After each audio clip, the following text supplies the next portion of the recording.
Chapter 4 The Happy Prince.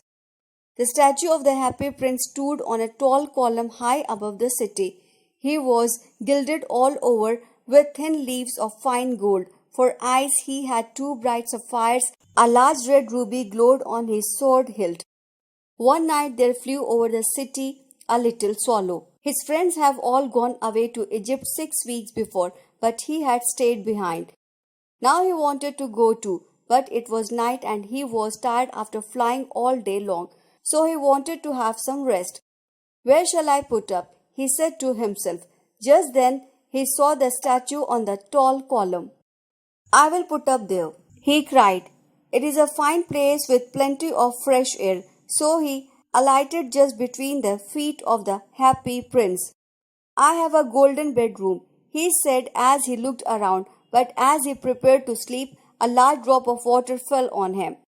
What a curious thing, he cried. There is not a cloud in the sky. The stars are quite clear and bright, and yet it is raining. Then another drop fell.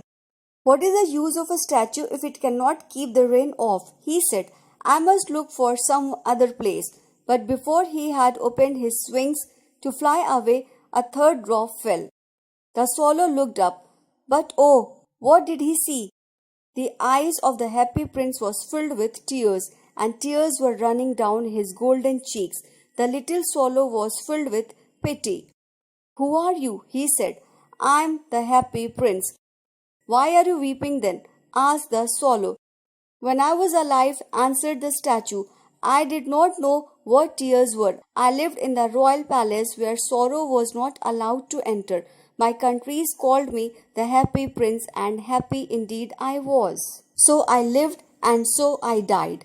And now, what I am dead, they have set me up very high. From here I can see all the ugliness and all the misery of my city. Though my heart is made of lead, yet I can't choose but weep. What? Said the swallow to himself. Is he not solid gold? Far away in a little street, continued the Happy Prince in a sweet low voice, there is a poor house. One of the windows is open. Through it I can see a woman. Her face is thin and worn. She is seamstress. She is embroidering a gown for a rich lady. Her hands are all pricked by the needle. In a corner of the room, her little boy is lying ill. He has fever and is asking for oranges, but the poor mother had nothing to give him, and he is crying. Little swallow, please pick out the ruby from my sword hilt and take it to the poor woman. My feet are fastened to the pedestal and I cannot move. The Happy Prince requested the swallow to stay with him for the night and his messenger. It is very cold here, said the little swallow, but he agreed to stay with the prince for one night and be his messenger. Thank you, little swallow, said the prince.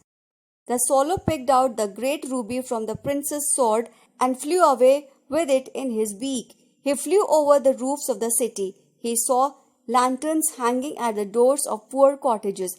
At last he came to the poor woman's house and looked at it. The boy was tossing feverishly in his bed. The mother was so tired that she had fallen asleep. The swallow hopped in and led to the great red ruby beside the woman's thimble.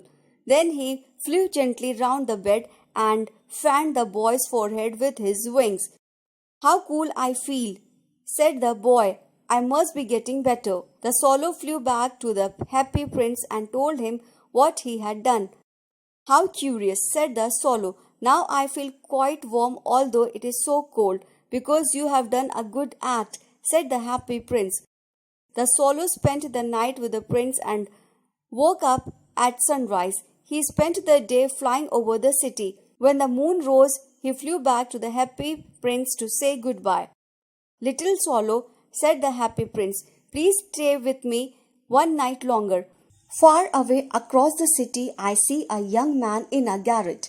He is leaning over a desk covered with papers. He is trying to finish a play for a theatre director, but it's too cold and he can't write anymore. There is no fire in his hearth and hunger has made him faint. Oh swallow, my eyes are made of rare sapphires. Pluck out one of them and take it to the playwright. He will sell it to the jeweler and buy firewood. Then he will be able to finish his play. Dear Prince, said the swallow, I can't do that. And he began to weep. Little swallow, said the happy prince, do as I command you. So the swallow plucked out the prince's eye and flew away to the playwright's garret.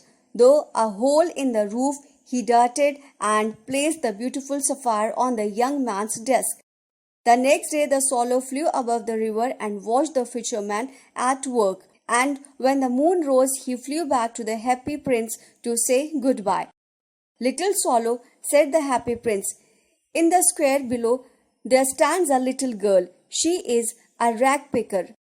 She has no shoes or stockings. Her little head is also bare. It is so cold, and she is crying. Oh swallow, pluck out my other eye and give it to her. I can't do that, said the swallow. You would then go quite blind. Little swallow, said the happy prince, do as I command you. So the swallow plucked out the prince's other eye and put the jewel into the little girl's hand. Then he came back to the happy prince and said, you are blind now, so I will stay with you always. Dear swallow, said the happy prince, there is so misery so great as poverty. Fly over the city and tell me what you see there. So the swallow flew over the great city and told the prince how sad and unhappy the poor were while the rich were making merry. I am covered with fine gold, said the happy prince. You must take it off leaf by leaf and give to the poor. The swallow picked off leaf after leaf of the fine gold and brought it to the poor. The children's faces grew rosier and they laughed as they played in the street. Now we have bread to eat, they said. The snow came, and after the snow came the frost. The swallow grew colder and colder, but he would not leave the happy prince. At last he knew that he was going to die. With a great effort he flew up to the prince's shoulder. Goodbye, dear prince, he said. Will you let me kiss your hand? Of course, dear swallow, said the happy prince. I am glad you are going to Egypt. You have stayed with me too long. Now you can go to your friends in Egypt. It is not to Egypt that I am going, said the swallow. I am going to the house of death. He kissed the happy prince on his hand and then fell down dead at his feet. At the moment, a curious crack was heard inside the statue. The leaden heart of the happy prince had snapped right in two. The next morning, the mayor and the two councillors were walking in the square below. As they passed the tall column, the mayor looked up at the statue. Dear me, said the mayor, how shabby the happy prince looks. How shabby indeed, cried the councillors. The ruby has fallen out of his sword, said the mayor. His eyes are gone and he is golden no longer. In fact, he looks little better than a beggar. Little better than a beggar, indeed, said the councillors.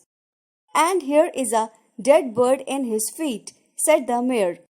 So they pulled down the statue of the happy prince and melted it in a furnace. But the lead heart would not melt. They threw it on a dust heap where the dead swallow was also lying.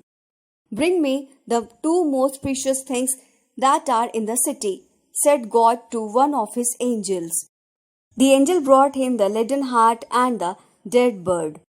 You have rightly chosen, said God.